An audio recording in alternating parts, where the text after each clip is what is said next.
Oh, baiklah, selamat berjumpa kembali dalam kegiatan refleksi pembelajaran di SD Negeri 7 Subagan yang biasanya saya lakukan secara eh, lisan melalui rapat di sekolah ataupun melalui tulisan di blog.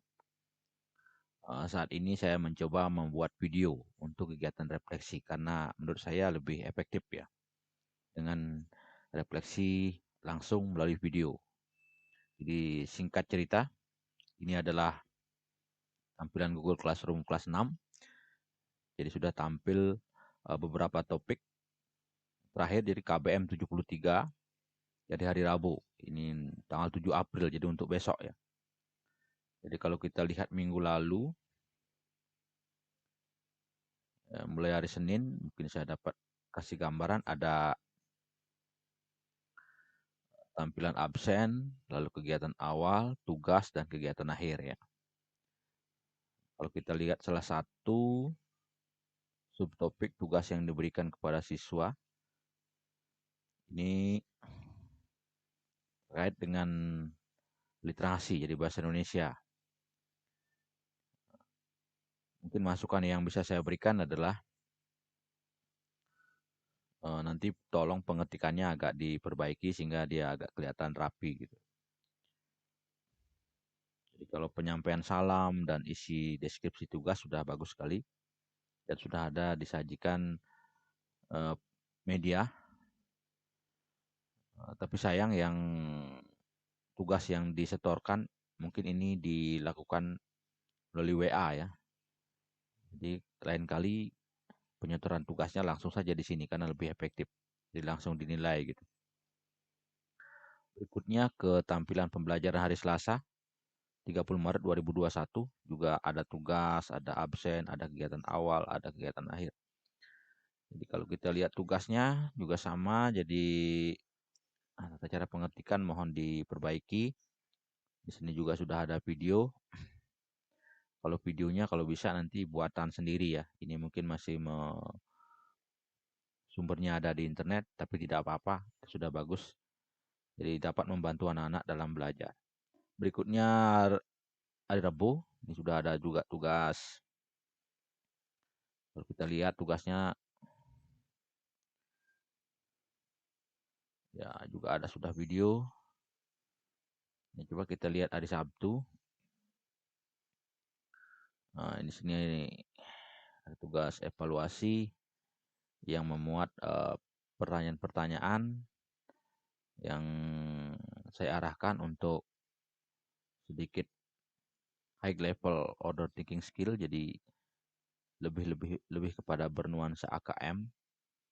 Jadi sudah ada soalnya seperti ini, ada pilihan ganda, ada menjodohkan, ya. Terus ada juga essay ya. Nah, itu untuk tampilan kelas 6. Berikutnya saya lihat untuk tampilan kelas 5.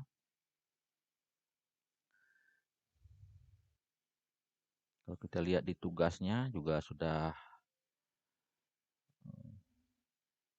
diposting untuk hari ini 6 April 2021. Kita lihat minggu lalu. Jadi mulai hari Senin sudah ada tugas. Nah, ini terkait dengan ekonomi ya, jadi periklanan atau bahasa Indonesia ya. Sudah di posting tugasnya juga ada video. Ini juga ada tugas. Untuk hari Selasa juga sudah disediakan tugas. Juga ada videonya. Ini materinya cenderung ke IPA ya. Itu tentang mengenal zat tunggal dan zat campuran. Nah, ini yang menarik ini. Ada proyek based learning yang terdiri dari pengantar dan ini LKS.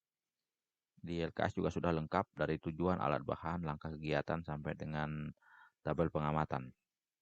Yang menarik dari topik ini adalah bagaimana anak-anak nanti di rumah bisa mencatat penggunaan air ya. Jadi 15 hari dia mencatat penggunaan air sebelum dilakukan tindakan penghematan.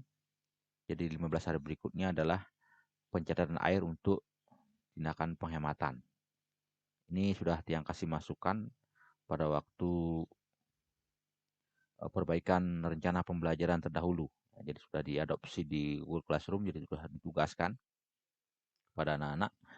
Sehingga dengan penugasan model seperti ini, anak-anak selain dia bisa mengumpulkan data terkait dengan matematika, mencari rata-rata, mencari nilai maksimum, terus nilai tengah atau median dan sebagainya, anak-anak juga akan dapat mengetahui seberapa besar sih penggunaan air di rumahnya dalam sehari yang mereka catat nanti di sini.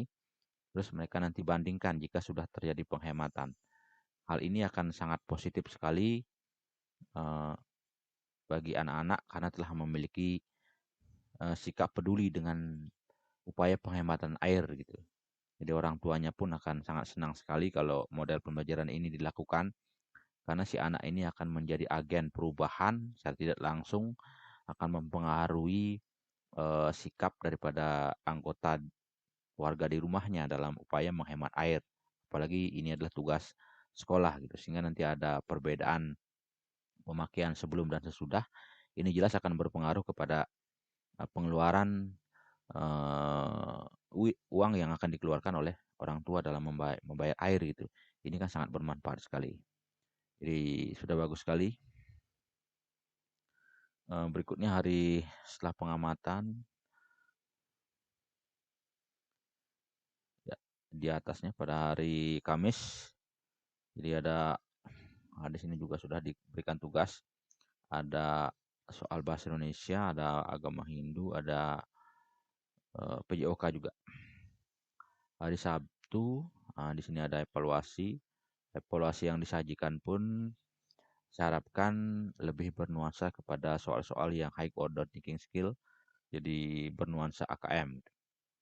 Ini sudah disajikan beberapa ilustrasi literasi, pertanyaannya juga sangat bervariasi ya, jadi tidak monoton. Dan di sini juga ada pertanyaan tentang apa sih tindakan yang relevan. Nah, ini sesuai mengisi tabel gini. Nah, ini sangat-sangat sesuai dengan topik terkini yaitu bagaimana kita bisa membuat anak-anak itu menjadi anak-anak yang kritis. Berikutnya kelas 4. Kalau kita lihat di penyajian tugas yang disajikan oleh guru kelas 4, ini sudah sampai April, jadi tadi pagi sudah diberikan. Berikutnya kalau kita lihat tampilannya mulai hari Senin. Ya, mulai hari Senin.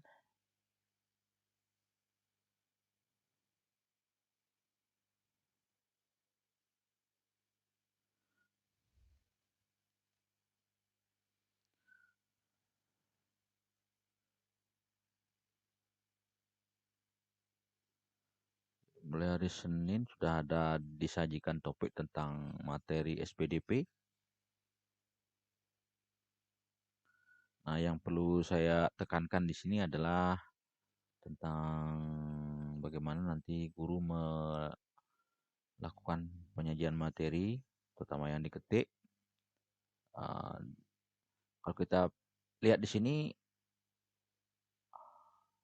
sesuai dengan ejaan masih perlu disempurnakan. Itu setelah mengetik kata, kalau harus ada tanda koma, semestinya ada spasi. Ini mohon diperhatikan dan diperbaiki. Sehingga nanti tampilan, karena secara tidak langsung anak-anak juga akan mencontoh gimana gurunya mengetik gitu atau menulis.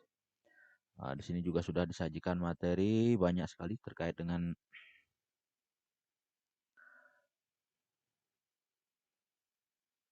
ada materi SBDP juga ya pada hari Senin.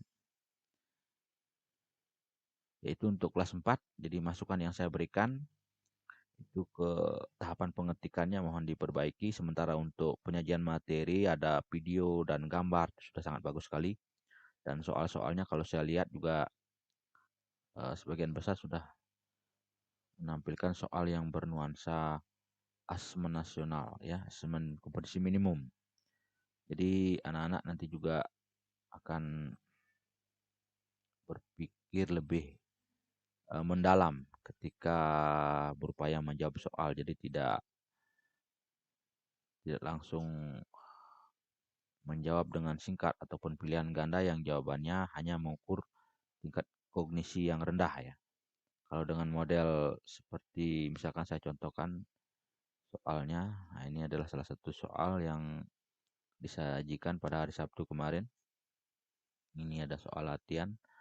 Kalau kita lihat soalnya ya ini sudah soal yang sangat bagus sekali, jadi bervariasi.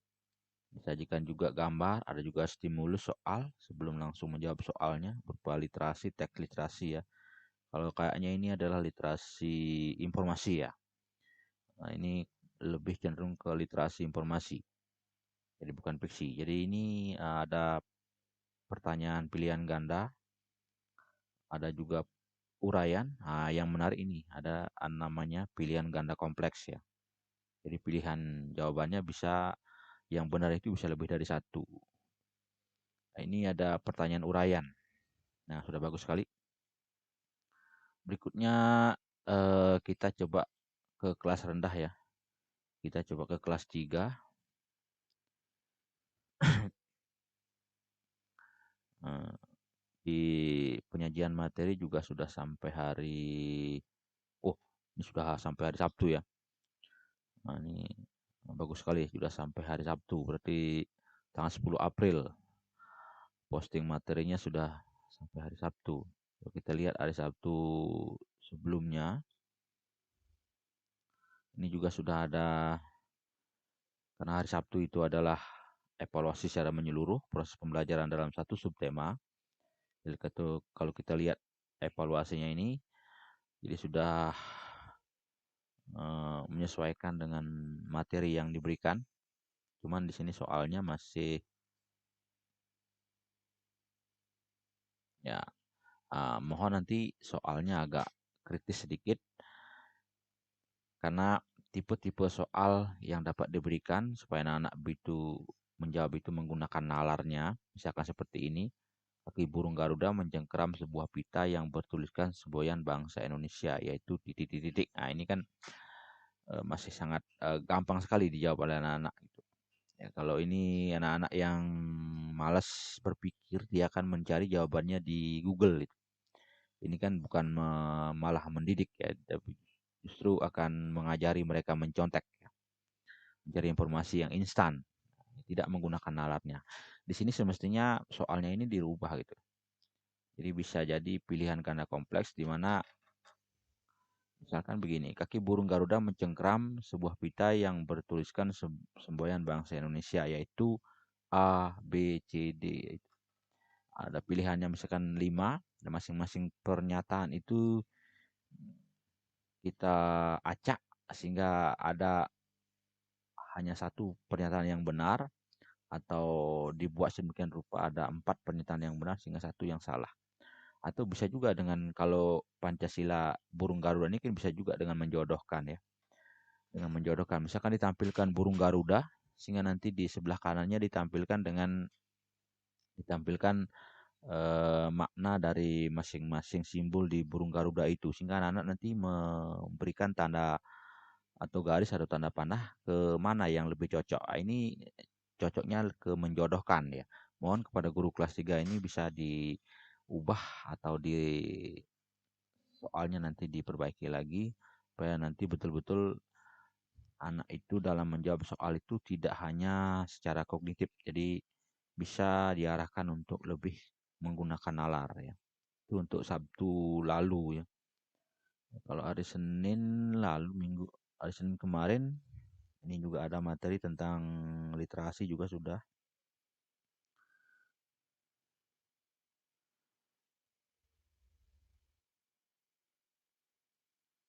Terus ke hari Selasa ini medianya juga minim sekali. Nanti mohon, nah ini baru ada media satu ini. Mohon divariasikan lagi pembelajarannya. Usahakan nanti ada project based learning ya, usahakan ada jenis pembelajaran yang lebih meningkatkan aktivitas siswa dalam belajar, bukan hanya siswa diminta atau diharapkan dapat mengingat sesuatu saja, tapi bisa dapat eh, menggunakan nalar berpikirnya dalam menjawab soal. Ini ada soal AKM. Mungkin ini soalnya sudah bagus ya. Oh, ini sudah. Nah, ini baru ini. Ini tanggal 10 baru diberikan.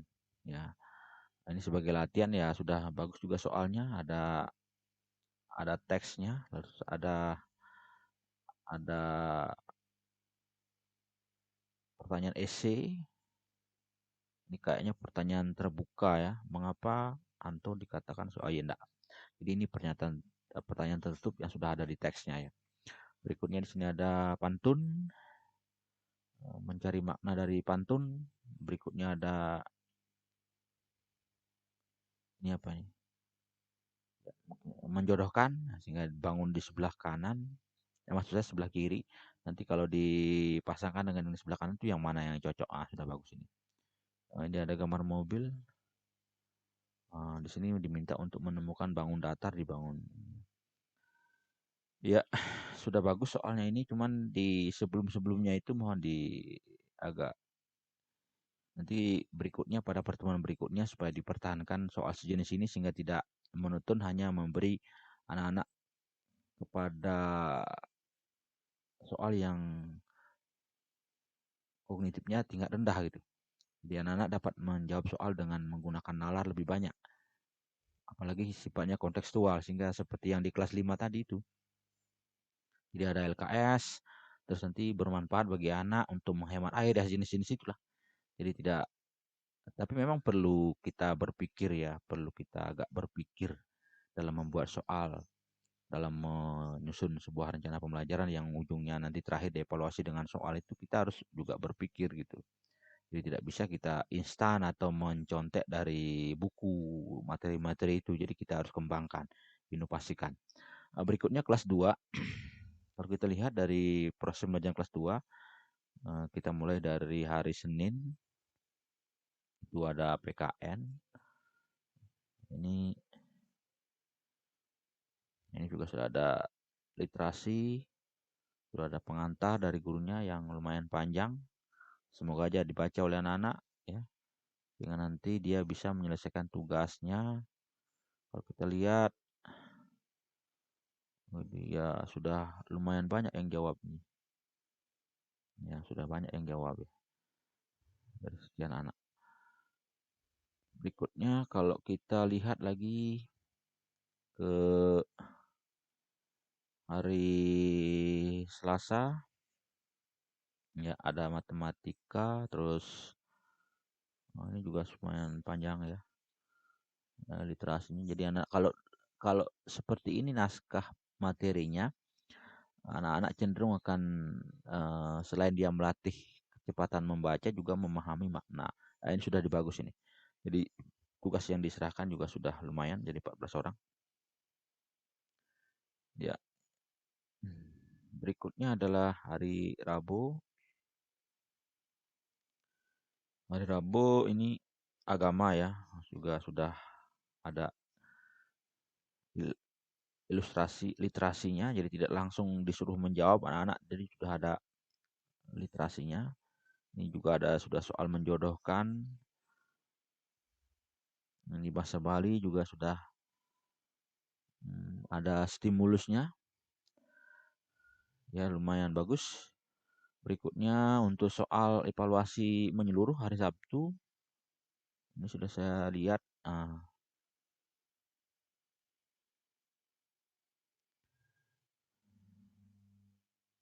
Ya ini masih pilihan ganda ya untuk kelas 2 sih enggak masalah, cuma ke depan nanti soalnya bisa divariasikan lagi menjadi soal-soal yang lebih interaktif gitu. Jadi bisa mendorong anak-anak itu lebih bernalar. Jadi tidak hanya menggunakan kemampuannya kompetensi kognitif yang rendah. Hanya semata-mata itu. Jadi bisa menggunakan nalarnya dalam menjawab soal.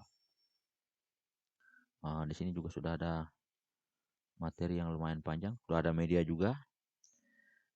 Ya kalau kita perhatikan secara umum sudah bagus, cuma saya berikan masukan beberapa terkait untuk meningkatkan.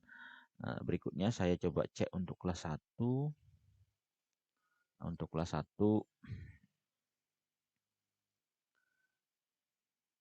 masih dominan diisi oleh guru PJOK, sementara guru kelasnya hanya mengisi absen saja, karena maklum kelas 1 karena masih menyesuaikan sehingga lebih banyak tugasnya diberikan di WA. Tapi saya mengharapkan guru kelas 1 lebih banyak atau berlatih bagaimana nanti memposting materi di Google Classroom, sehingga nanti membiasakan anak-anak supaya tidak kelabakan ketika nanti dia kelas 2 karena sudah harus menggunakan ini gitu. Itu Pak Ibu refleksi untuk proses pembelajaran yang sudah dilakukan seminggu terakhir. Jadi secara umum saya garis bawahi sudah bagus. Sudah ada peningkatan dari yang kemarin, yang sebelumnya Pak Ibu susah sekali untuk memunculkan proses pembelajaran ataupun evaluasi yang merangsang anak-anak menggunakan nalarnya. Untuk minggu lalu ini sudah bagus. Dan saya harapkan untuk minggu depan, untuk kemarin dan seterusnya sampai hari Sabtu ini benar-benar fokus kepada hal semacam itu, sehingga anak-anak nanti betul-betul terdorong untuk bagaimana dia menggunakan nalar dalam menjawab soal gitu. Jadi dimulai dari proses pembelajaran. Tidak bisa ujuk-ujuk nanti begitu di soal langsung anak-anak disajikan soal yang high level thinking skill, tidak bisa begitu. Jadi proses pembelajaran juga harus mendukung. Sekian, terima kasih kepada Pak Ibu yang sudah bagus menyajikan strategi pembelajaran di masing-masing kelasnya, di masing-masing muatan, di masing-masing mata pelajaran, dan saya harapkan bisa ditingkatkan untuk pertemuan pada minggu berikutnya. Terima kasih, selamat malam.